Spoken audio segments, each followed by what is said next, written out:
जो लोग UPSC clear कर लेते हैं उनके तो हर तरफ चर्चे होते हैं और हर कोई उनके बारे में बात करता है, लेकिन उन लोगों का क्या जो यूपीएससी के लिए अभी भी प्रिपेयर कर रहे हैं या फिर जो काफ़ी समय से प्रिपेयर कर रहे हैं और उनका यूपीएससी क्लियर नहीं हो रहा है, उनका क्या उनका करियर ख़त्म हो चुका है या अगर उनके सारे अटेम्प्ट्स भी ख़त्म हो चुके हैं तो उन लोगों का क्या, उन लोगों के बारे में कोई क्यों नहीं सोचता है, उन लोगों के बारे में कोई क्यों नहीं बात करता है।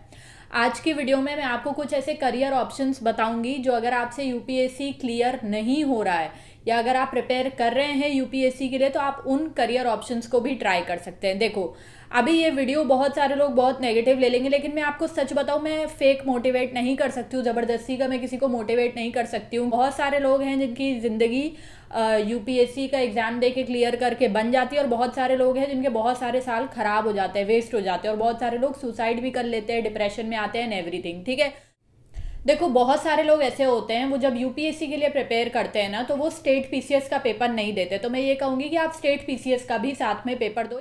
ठीक है, आप अपने स्टेट का जो पीसीएस लेवल का एग्जाम है वो दे सकते हो या फिर आप एक दो अदर स्टेट्स के भी दे सकते हो। बहुत ज़्यादा स्टेट्स के मत देना, नहीं तो सारे स्टेट्स के देने के चक्कर में कहीं भी नहीं होगा। ज़्यादा से ज़्यादा 2 स्टेट्स के लिए स्टेट पीसीएस के लिए आप ट्राई कर सकते हो, क्योंकि ऑलरेडी यूपीएससी में आपने इतना पढ़ा है, कहीं ना कहीं ऐसा हुआ है और होता भी है कि जो लोग यूपीएससी नहीं क्लियर कर पाए उनका बहुत बार स्टेट पीसीएस में हो जाता है यूपीएससी की प्रिपरेशन के बीच में भी, तो you can definitely try for state PCS. ये हो गई सिविल सर्विसेज से रिलेटेड जो एग्जाम्स हैं।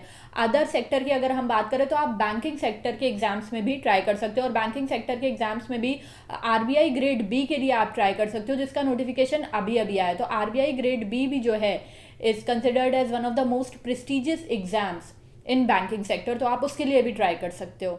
और उसके लिए आप आई एग्जाम भी जो प्लेटफॉर्म है उनका आरबीआई ग्रेड बी के लिए जो ऑनलाइन कोर्स है उसे ज़रूर चेकआउट कर सकते हैं। This course is prepared by the expert जो कि आरबीआई के एक्स एम्प्लॉयज़ है और खुद भी इस एग्जाम को क्लियर कर चुके हैं, तो इस बात से आप इस कोर्स के जो कंटेंट है, जो क्वालिटी है, उसका अंदाज़ा लगा सकते हैं। इस कोर्स की मुझे सबसे अच्छी बात ये लगी कि इसमें जो वीडियो लेक्चर्स है वो काफ़ी शॉर्ट एंड क्रिस्प हैं, ताकि कम समय में फेज़ 1 और फेज़ 2 के जितने भी इंपॉर्टेंट टॉपिक्स हैं उनको कवर किया जा सके, क्योंकि ऑनेस्टली आज की डेट में किसी के पास इतना टाइम नहीं है कि वो बैठ के घंटों घंटों भर की वीडियो देखेगा। इस कोर्स के स्टार्टिंग में ही आपके साथ प्रिपरेशन स्ट्रैटेजी डिस्कस करी जाती है, आपको पूरा अच्छे से गाइड कर दिया जाता है कि किस तरीके से आपको अपनी प्रिपरेशन करनी है।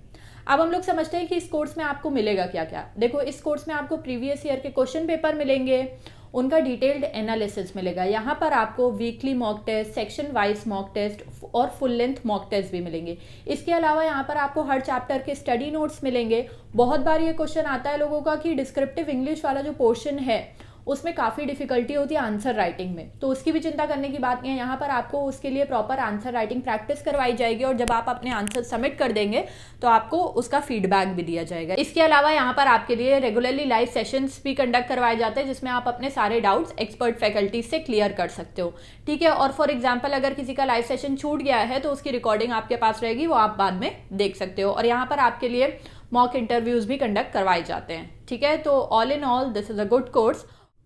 इस कोर्स का जो प्राइस है वो ऑलरेडी अफोर्डेबल है, लेकिन इसमें भी अगर आप मेरा कोड यूज़ करेंगे विच इज़ BRK48 तो आपको इसमें भी 48% का ऑफ मिल जाएगा। So all the details are given in the description box, do not forget to check out. Thirdly मैं आपको ये बोलूँगी कि देखो, बहुत सारे लोग ऐसे हैं, बहुत सारे टीचर्स ऐसे हैं जो आज भी आप ऑनलाइन प्लेटफॉर्म पे देखते होंगे बहुत ज़्यादा फेमस हैं। ठीक है, यूपीएससी के बहुत सारे टीचर्स बहुत ज़्यादा फेमस है, जैसे मधुकर कोटवे सर, वो खुद भी बताते हैं कि why he did not clear UPSC and everything. तो आप एक ऑनलाइन प्लेटफॉर्म पे पढ़ा सकते हो। ठीक है, ऑनलाइन जो एजुकेशनल प्लेटफॉर्म है इतने सारे, आप उन पे पढ़ा सकते हो। वो बहुत सारे ऐसे एस्पिरेंट्स को हायर करते हैं जिन्होंने प्रीलिम्स क्रैक किया है, मेंस या फिर इंटरव्यू तक पहुंचे, और उन लोगों की जो सैलरी भी है ना, मैं आपको ऑनेस्टली अभी खुल के नहीं बता सकती, लेकिन मैं बता रही हूँ यूपीएससी कैटेगरी के जो टीचर्स होते हैं ना, उनकी सैलरी आज की डेट में लाइक बहुत ज़्यादा है, उनके तो मज़े ही मज़े हैं। ठीक है, तो अगर आपसे यूपीएससी नहीं हो रहा है, आपका अब मन नहीं है करने का, तो आप जो ऑनलाइन कोचिंग्स हैं, बहुत सारे ऑनलाइन प्लेटफॉर्म है, आप उन पे ट्राई कर सकते हो, उन पे अपने डेमो वगैरह दे सकते हो सकता है कि आपका उनमें हो जाए और 90% चांसेस है कि हो जाए, क्योंकि आपने जब इतना पढ़ा ही है तो उसको वेस्ट क्यों जाने दो। आपने जब इतने साल लगाए हैं किसी चीज़ में तो उसको वेस्ट मत जाने दो। यूपीएससी में नहीं हुआ, डजेंट मैटर, आप टीचिंग के फील्ड में आ सकते हो। ठीक है, आप ऑनलाइन भी पढ़ा सकते हो और ऑफलाइन भी पढ़ा सकते हो। ऑफलाइन पढ़ाने के लिए बहुत ज़्यादा एक्सपीरियंस वगैरह भी मांगा जाता है ऑफलाइन पढ़ाने के लिए। लेकिन आप ट्राई कर सकते हो, आपका ऑनलाइन में भी हो सकता है, ऑफलाइन में भी हो सकता है, ठीक है। एक चीज़ मैं ये भी कहूँगी कि आप खुद का अपना एजुकेशनल चैनल भी स्टार्ट कर सकते हो, लेकिन मैं ये ज़्यादा अपने एक्सपीरियंस से बता रही हूँ, मैं या आपको ज़्यादा सजेस्ट नहीं करूँगी कि आप खुद का चैनल स्टार्ट करो, क्योंकि पहली बात तो उसे ग्रो होने में बहुत टाइम लगता है।